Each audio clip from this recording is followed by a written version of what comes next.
Hey everybody, Blair Nightingale here. Market Monday, back at you. I feel like I haven't been with you guys in a while, which actually isn't, well, actually it is true. I'm just realizing because we had the holiday weekend last week. That's why I was thinking that. So it's been a couple of weeks since we've been with you, but we're back at it tonight. We've got an awesome program for you. I got a guest on here. We've had this individual on Market Monday, but we haven't talked about what we're going to talk about tonight.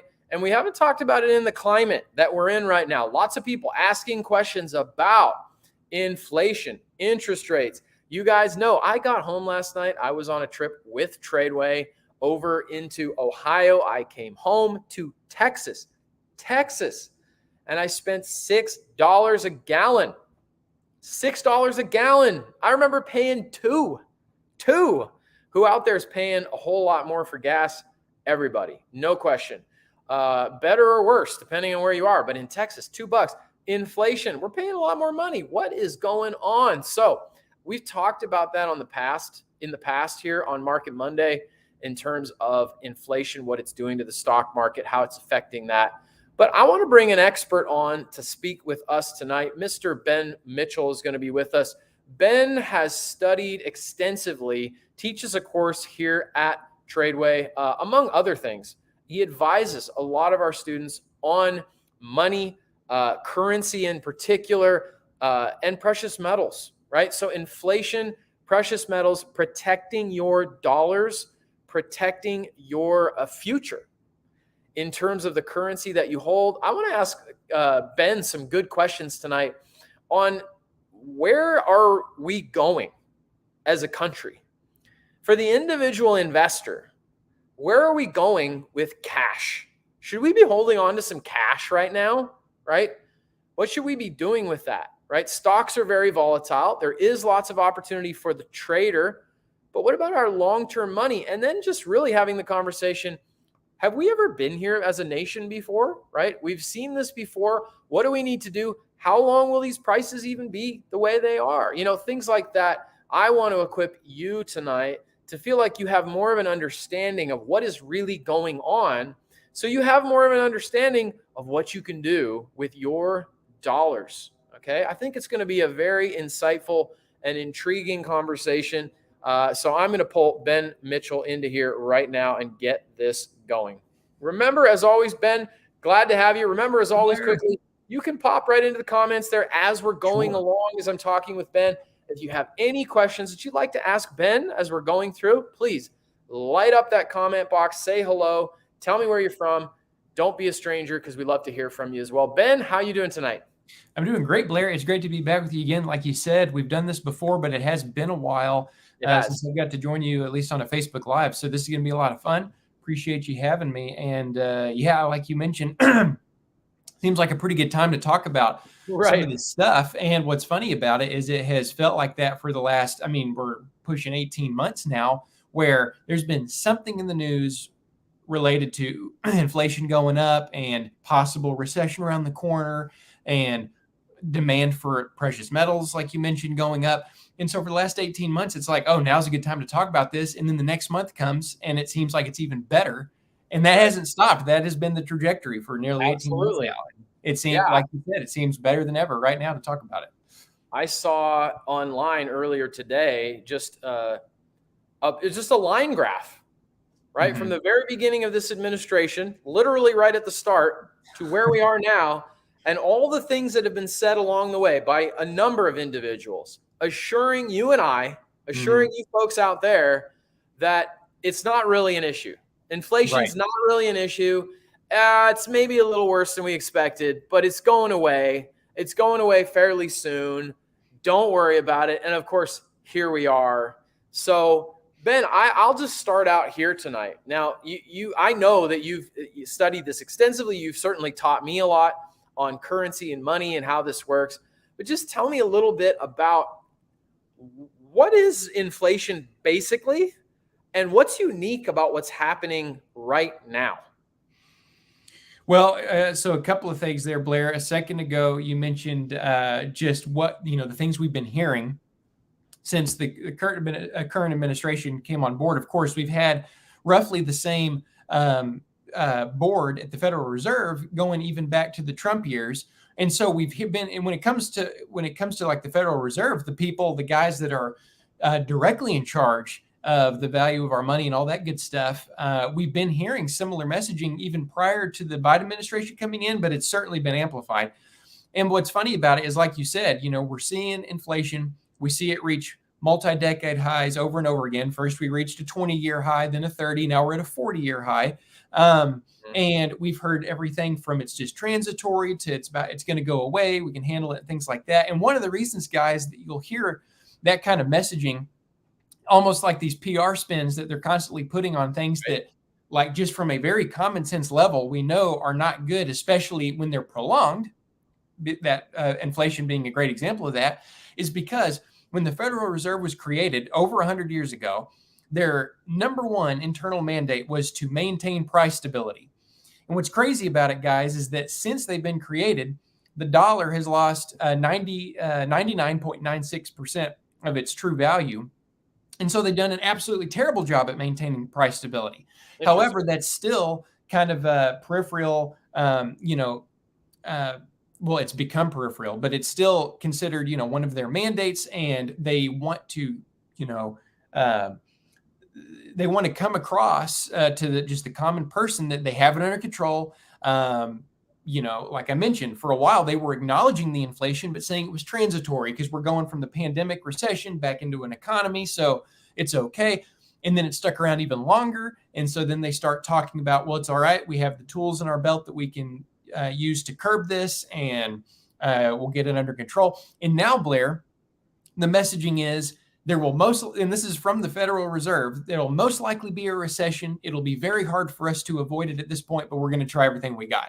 So at this point, the messaging is we're essentially going to have another recession, and it's kind of beyond their control at this point. And so now, to go back to the specific question that you asked, what is it on its most basic level? Have we seen inflation like this before? Well, the most basic definition of inflation is just price increases, right? And what's interesting, Blair, is there's multiple forms of inflation. There's cost push inflation, and a number of things, of course, supply and demand related inflation. And you can see these different types of inflation isolated in many cases, where there'll be one specific part of the economy that's being affected by inflation, by price increases. Sure. Okay. And again, you can normally isolate it, and maybe economists will isolate it, determine what's causing it in that specific area or industry or sector, whatever it may be.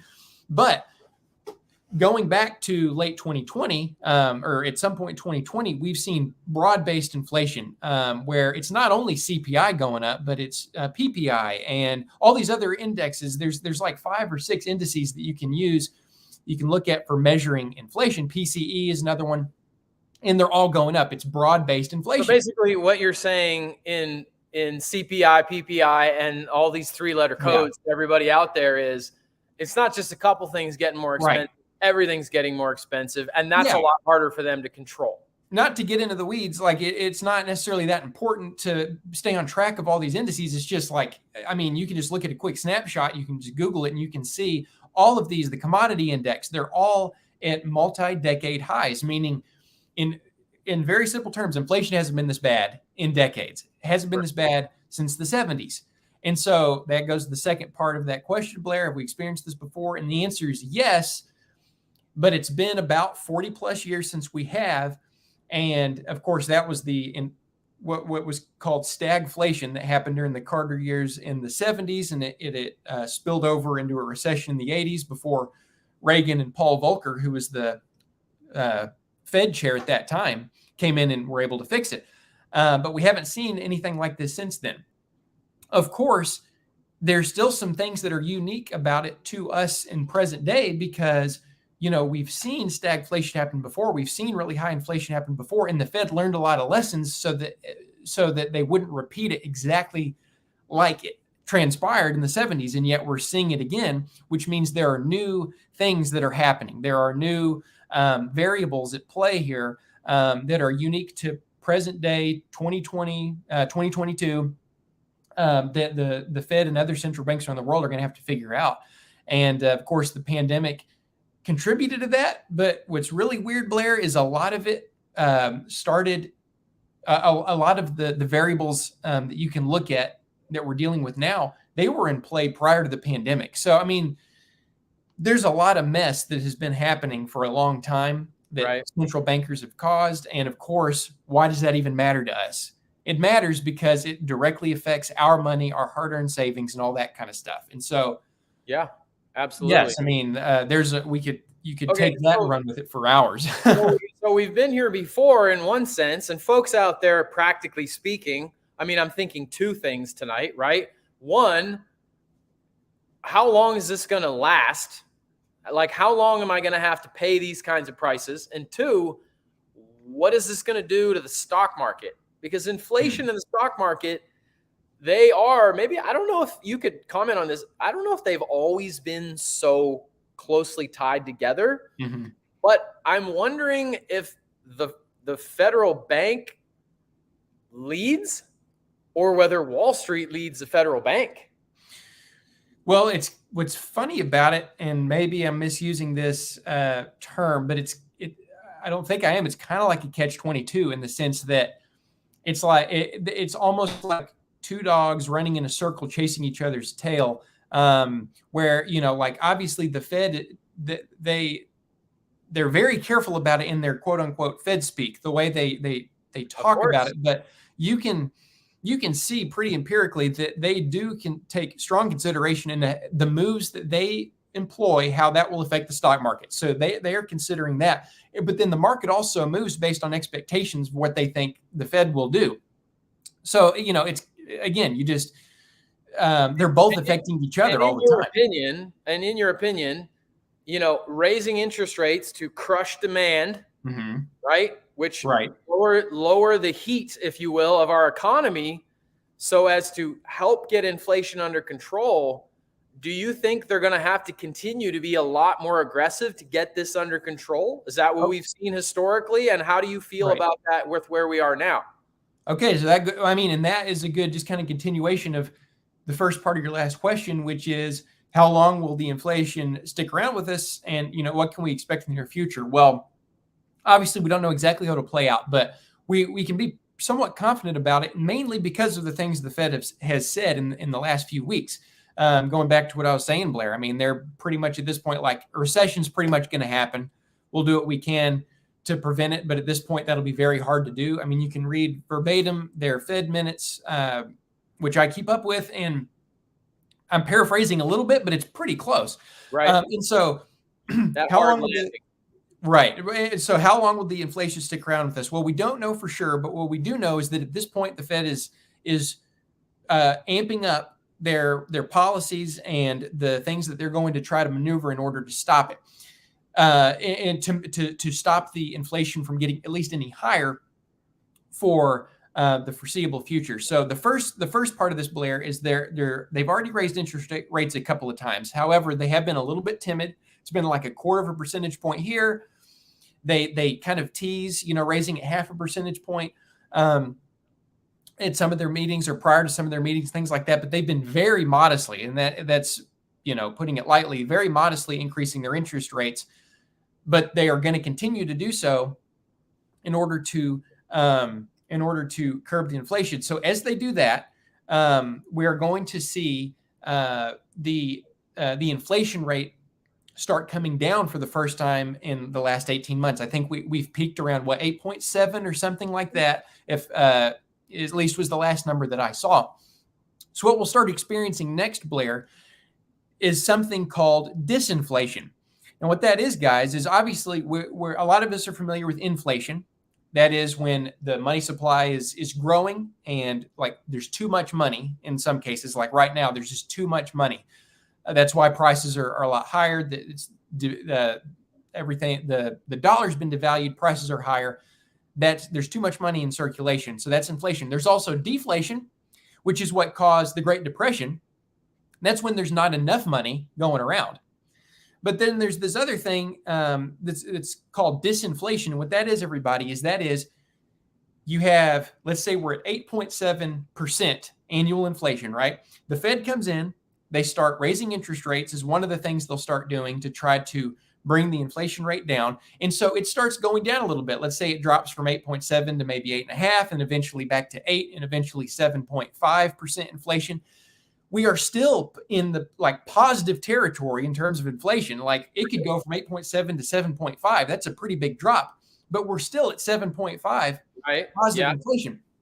Well, what that is, that's called disinflation, because what is happening is the inflation rate is going down, but we're still in the positive. Does that make sense, Blair? Yeah, absolutely. So the first step to this is the Fed comes in, they raise their interest rates, disinflation occurs. So the inflation rate does start coming down, even though we're still in pretty hot positive territory. And generally what happens is a recession will ensue. And so what's going to happen at that point, Blair, is kind of coming back to the second part of your other question earlier, which is how does this relate to stocks? How does this affect stocks and all that kind of stuff? And so I do think inflation is going to stick around with us for a while. We're going to experience, again, what's called disinflation for a while. So the Fed is going to do its thing. They're going to try to bring it down, but it's still going to be in positive territory for a while. Does that make sense? Even in the next, quarter or two, for folks watching out there, right? We might be watching, especially when we start saying things, and we know that Wall Street banks, major investment banks, CEOs are saying, even what you're quoting from the Fed, we're going to have a recession. I know I've been saying on Market Monday for some time now, when we've seen inflation at this level with the kinds of employment numbers we have, we've never avoided a recession within 24 months when we've had these kinds of numbers. So when we start saying that to folks out there, obviously, that can be kind of an intense thing when you're talking about going into a recession. So one of the things we might be doing, and certainly for our folks out there that are active investors and traders, we'll be watching the Fed, and we'll be watching how the market responds to what the Fed does in terms of interest rates, but also watching that inflation rate come down. Now, what I'm hearing from you is, even if we start to see that inflationary measurement retreat, we're not out of the woods yet. Well, and that's why we've been hearing the term stagflation back hanging around for a little while at this point, which again, we haven't had since the 70s, because the Fed has to raise interest rates. They have to do a number of things to stop inflation from getting higher.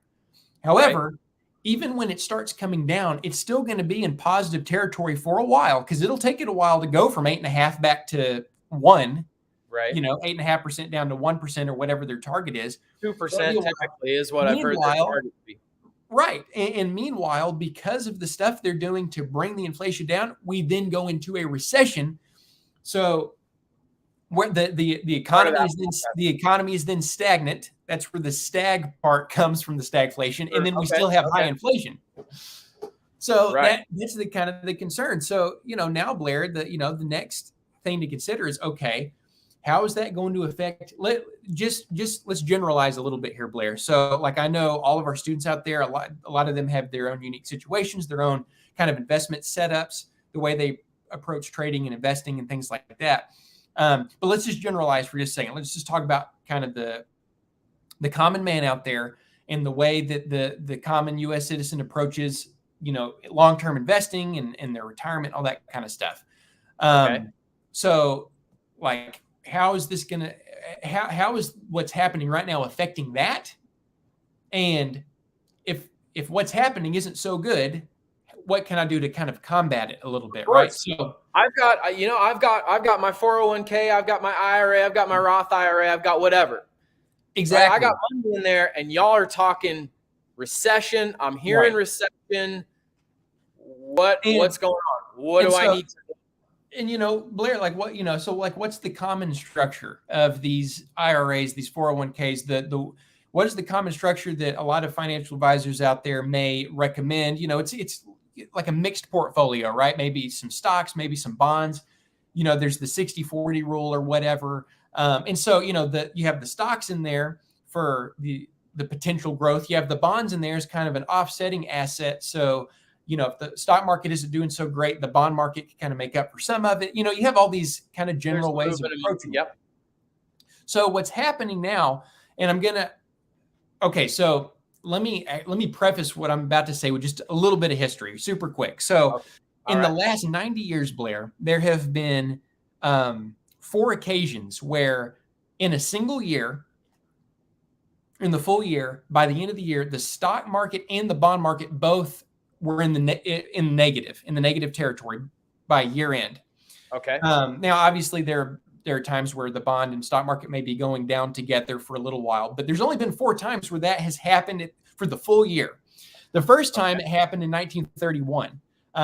The Brits they basically broke their gold standard. They separated the pound from their gold standard. And by doing so, it created kind of an inflationary environment for them. And because the pound was the world reserve currency at the time, that affected the U.S. stock and bond market. And at the end of 1931, both the stock and the bond market had gone down. They were both in negative territory for the whole year. The next time it happened was in 1941, right after the U.S. entered World War II. Obviously, entering a war, especially on that scale, there's going to be some inflationary pressure there, which of course happened. And by the end of 1941, stock and bond market were both down. The next time it happened, 1969, the Nixon administration, they were concerned about their exports. They were concerned about something called the Triffin dilemma, which I won't get into, but essentially they were worried that they weren't doing a good enough job supplying the whole world with money, because at that point, 1969, the U.S. dollar was the world reserve currency, right? So they started devaluing the U.S. dollar on purpose to help with their exports and to try to increase the international money supply. That caused the stock and bond market to go down for the full year. And then the 4th time it happened in the last 90 years was in 2018, not that long ago. And that was when the Fed stopped raising interest rates, because they had been doing that for a while. And they began expanding their balance sheet. They started buying a lot of assets off the open market to flood it with capital and help out the economy and all this kind of stuff. Only 4 times in 90 years where the stock and the bond market went down simultaneously for the whole year. Now, right now, Blair, the reason why that was worth going over is because 2022 is currently on track for being the 5th year that occurs. Okay. So now let me ask you this, Blair, for just the common person out there with a common portfolio structure, that mixed portfolio of stocks and bonds, whatever the allocation may be, how do you think that's going to feel by the end of the year if both the stock and bond market is in the negative? It's not great. Of course. That's the situation we're in. Give me a better plan. Yeah, exactly. So that's the situation we are in, though, because of and let me say this. What is the common denominator there, Blair, in those 4 examples I gave? I mean, we're talking the British pound and the gold standard. That's kind of bizarre. And then World War II, that's totally different. Nixon doing his thing in 69 and then 2018. They're all kind of weird, unique scenarios, right? But what is the common denominator for all of those examples? It's the inflation. So inflation is the common denominator for every time one of those things occurred. And here we are at 8.5%, maybe a little higher than that inflation at this moment. So that is kind of where we're at now. And so then, of course, the question is, what can we do about it? And so kind of back to those standard portfolio structures, what's really cool is you can track and you can see that equities are normally going to perform really poorly. And I don't mean just like, your regular ups and downs, your regular volatility. I'm talking like really poorly in 2 kinds of market scenarios. Not limited to 2, but in 2 specifically in this case. One is a strongly deflationary period, which is, again, what happened during the Great Depression. Right. Obviously, the stock market environment during that time wasn't so great. And then highly inflationary environments, which is what we're in now. So, you have a lot of stuff going on that contributes to that. But we obviously have a really severe inflation problem now. We got the S&P and equities in general just being really overvalued. You've heard people talk about the everything bubble a lot lately. And again, Blair, it's worth noting one more time, we know that based on the Fed's messaging, a recession is right around the corner. And of course, that will contribute even more to hurting that standard portfolio. So The question comes like, what is the alternative? What is the ideal portfolio diversifier to help, again, combat kind of that situation when stocks and bonds are simultaneously going down, and all that kind of stuff. And, what's cool about it, Blair, is I consider the answer to be pretty common sense. But in addition to the common sense, there's also a lot of quantitative evaluations that have been done that show that, go figure, gold and silver have historically been the best go-to during environments like we're in right this moment, when we are in kind of a stagflationary period, if you will. And again, you can look at the historical performances of these metals, and there's a lot of quantitative analysis that shows you that it's a great kind of alternative, if you will. But again, in my opinion, it just comes back to common sense, because gold does have intrinsic value. Its natural properties give it that intrinsic value that is so important. And the data is there as well, in addition to the common sense part, to back it up, even in our modern economic environments. And so, just to wrap that thought up, the historical performance that we've seen both in gold and silver and other commodities as well, but gold and silver for sure, in past periods that are at least similar enough to what we're dealing with right now, to where it can kind of help us a little bit gather that data I'm talking about. You can see the way that they have performed, the way they've reacted, and you can see that they, what's the term I'm looking for here? Like even the big boys out there, very sophisticated investors with, again, more the standard portfolio structures, they will start giving more weight to those assets, gold and silver, than other more quote unquote normal circumstances. As they tend to move inverse in inflationary and recessionary times, they tend to move inverse, right? Right.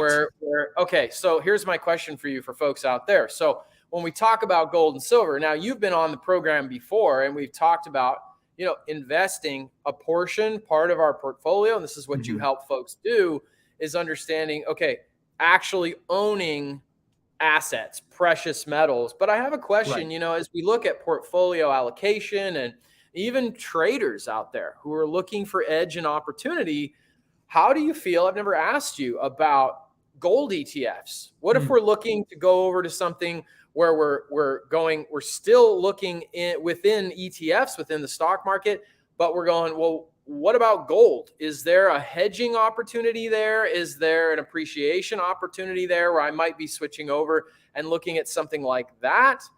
I don't know where you would necessarily steer a person based on that thought, outside of actually buying those metals in particular. So great question there, Blair. And I can see the gears are moving in your brain. The answer is yes. I mean, the opportunities and the potential, specifically when it comes to metals, is almost endless. I mean, you've got physical, you've got ETFs, you have gold-backed cryptocurrencies now. You have, I'm trying to remember what the term is, but basically where you can literally purchase shares in stockpiles of physical gold and get, you get gold certificates, is essentially what those are comprised of, the value of those. And so the opportunities there, and with emphasis on the potential, is practically endless. The question you have to ask yourself in these environments, Blair, is, how much, well, first of all, how much risk am I as an individual willing to take?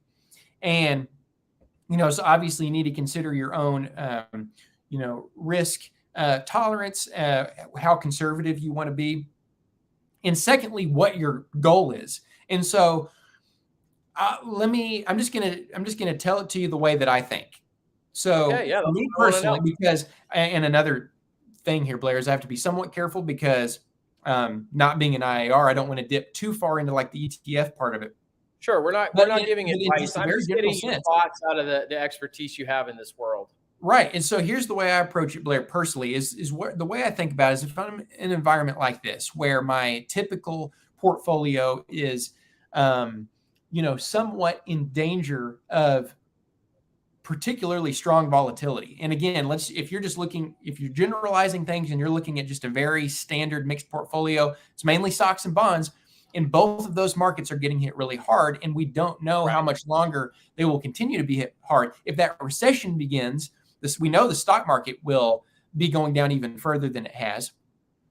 And based on our current trajectory, the bond market is currently, set to end the year in the negative as well. So here I am, I'm thinking, okay, how can I protect myself a little bit from this extra volatility that we're experiencing, while at the same time having something that I can fall back on and use its natural properties that are transcendent of normal market environments to back me up. Is just basically an extra form of insurance, financial insurance. Okay. That's why I tend to lean toward the physical when it comes to gold and silver in environments like this, because yes, a gold-backed ETF like GLD or something like that, its value is comprised on how physical gold is valued. It's just the standard perception of gold's value. And so you have the potential to maybe buy some shares in GLD and, that increase in value during a stagflationary period like we're in.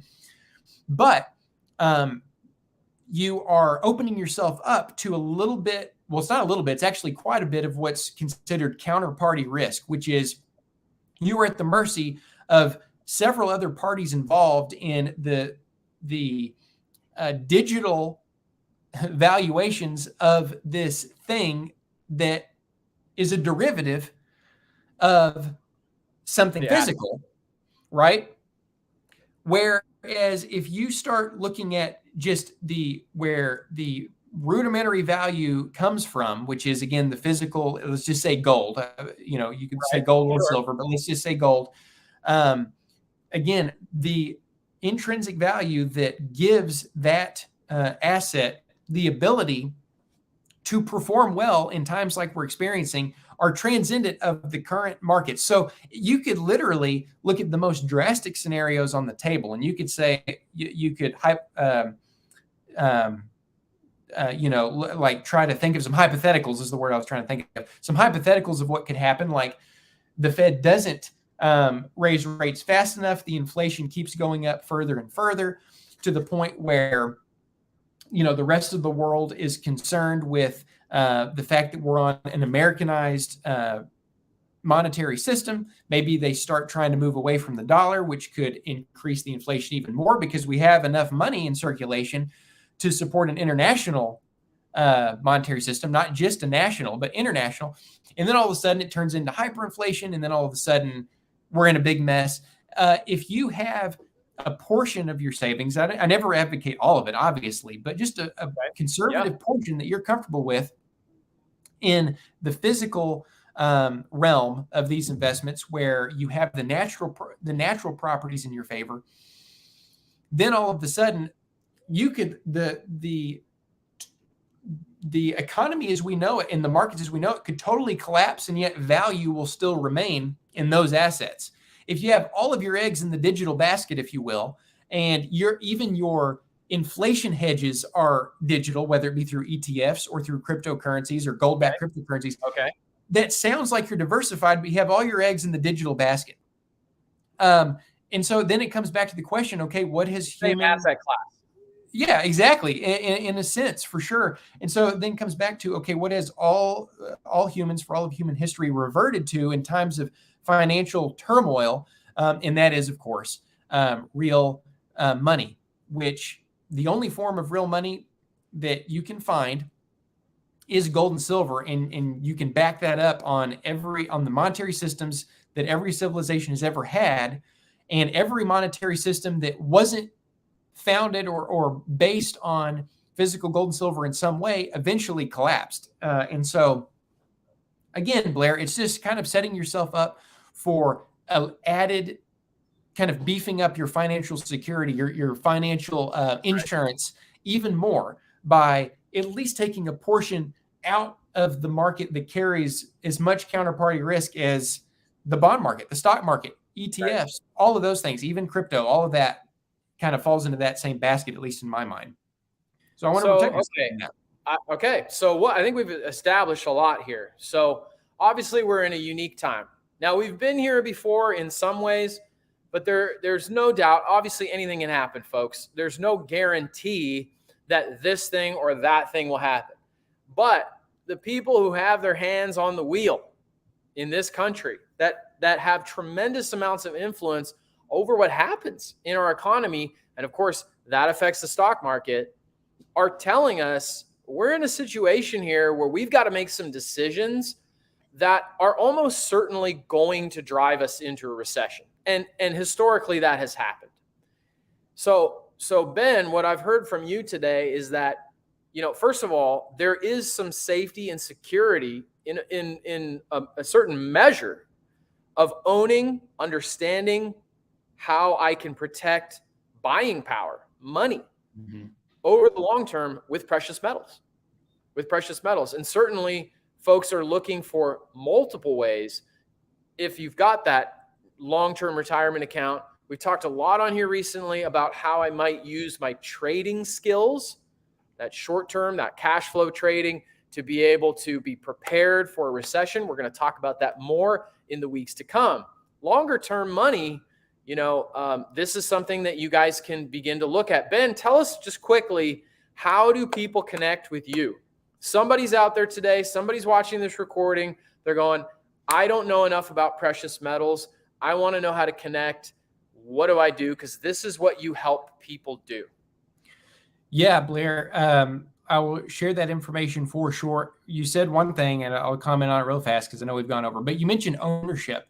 And that is another big driving factor behind kind of my advocacy for physical precious metals, as well as is the idea of ownership. So yes, you could buy shares in a gold-backed ETF, mining stocks, gold-backed, or gold certificates or something of that sort. But the truest form of ownership is having those physical assets on your person. And what's interesting about it, Blair, is that's one of the biggest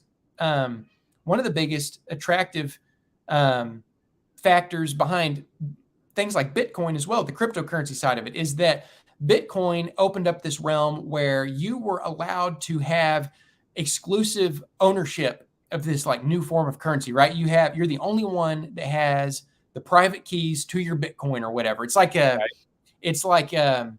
ownership, on the next level. It's like you have this inherent property right. Now, what's cool about it is you have the exact same, that all of that comes into play when you own physical gold as well. The difference is, once again, you are not held to the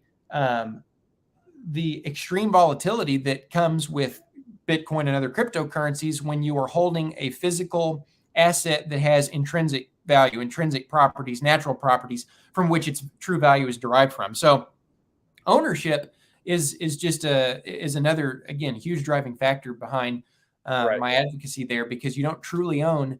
There are very few assets out there, things that you invest in, things that you trade, currencies, whether it be paper or digital, that you truly have ownership over.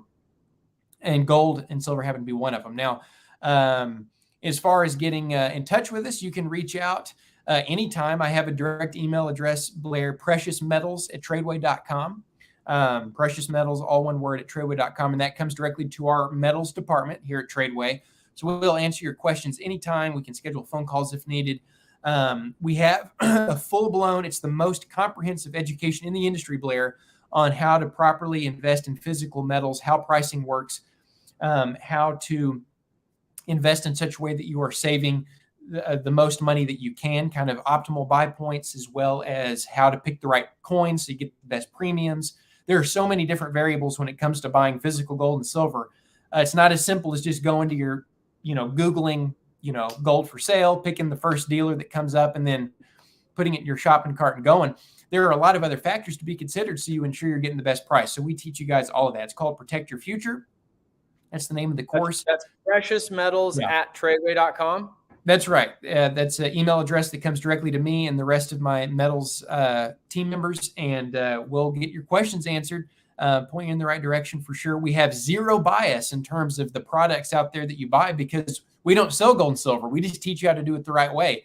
And so you're not going to be getting like, you need to go buy XYZ coin. You see all these corny infomercials about gold and silver all the time. And them all. Yeah, exactly. And so we want to show you guys how to kind of cut through the noise when it comes to that. And again, make the best investment decisions for you and your family. So here's the big thing today, guys, right?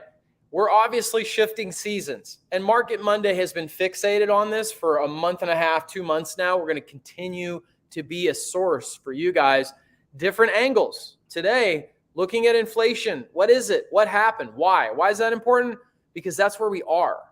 And what we want to help you guys do is know what are some of my options to be able to protect my money and promote my money in this season, right? This is something that I know, Ben, a lot of people, they start to feel powerless. I'm not saying that's our crowd, right? That does not tend to be our crowd because you're getting educated. But you hear recession and it's like, oh no, I hope that doesn't happen. Now, obviously here at Tradeway, we don't want recessions. We don't encourage them. That's not our position. However, we know that they're inevitable. They happen. And this is where we're at. So we wanted to give you something today. Ben, you did a fantastic job. Thank you so much. Precious metals at Tradeway.com. If you're on Facebook, if you're on YouTube, it's in the comment box. So you can go ahead, grab that email. I also popped in there. We didn't talk about this a lot, Ben, but for folks out there, if you want to go ahead and click on Tradeway.com amped, I sent that out to both Facebook and YouTube as well. That's our long-term program. We have a long-term program here. We manage long-term investments for folks just like you. We have multiple ways of doing it, but the main thing, the Tradeway difference, as Ben talked about a little bit, hey, we want to look at preservation. A lot of long-term investment advisors, they don't look at preservation.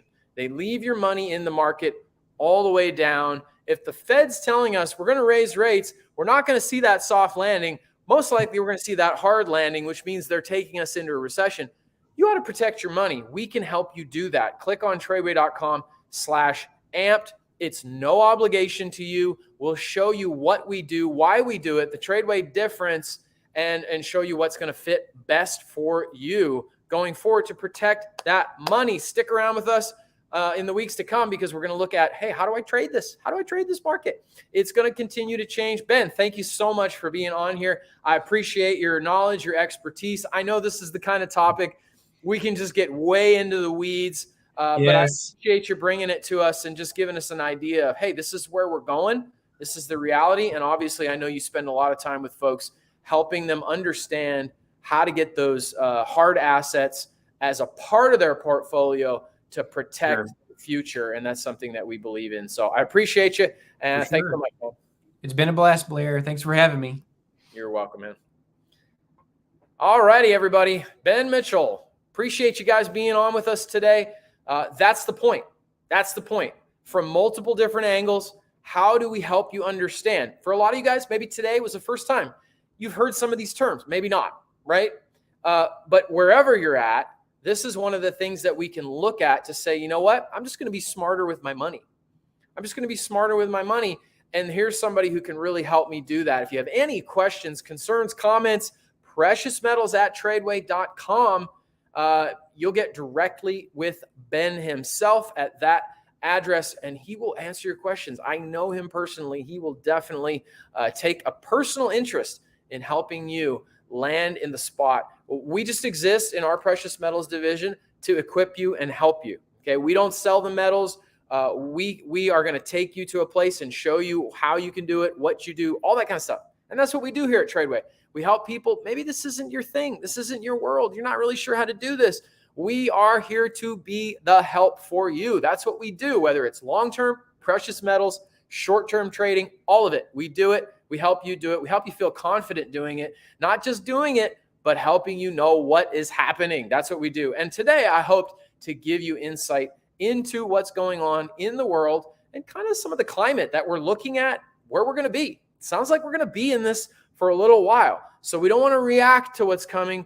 We want to respond. And that means we can prepare. I hope today helped you do that. If you know somebody out there who wants to hear this information, needs to hear this information, go ahead, like on Facebook, tag them, send this link over on YouTube. Remember, you can always come back and watch everything we do here on Market Monday. I told somebody just this weekend, hey, if you just string together everything we've done on Market Monday over 2+ years, you're going to have a lot of powerful information that a lot of other people don't have. Let's send it on over to them. Come back, meet me here next week, 6 p.m. Central Time, and we will be taking another run. Where are we? What do we need to know? And what do you need to be doing to protect your money, promote your money? That's what it's all about. You know me. I want you guys to win. Appreciate you spending some time with me today.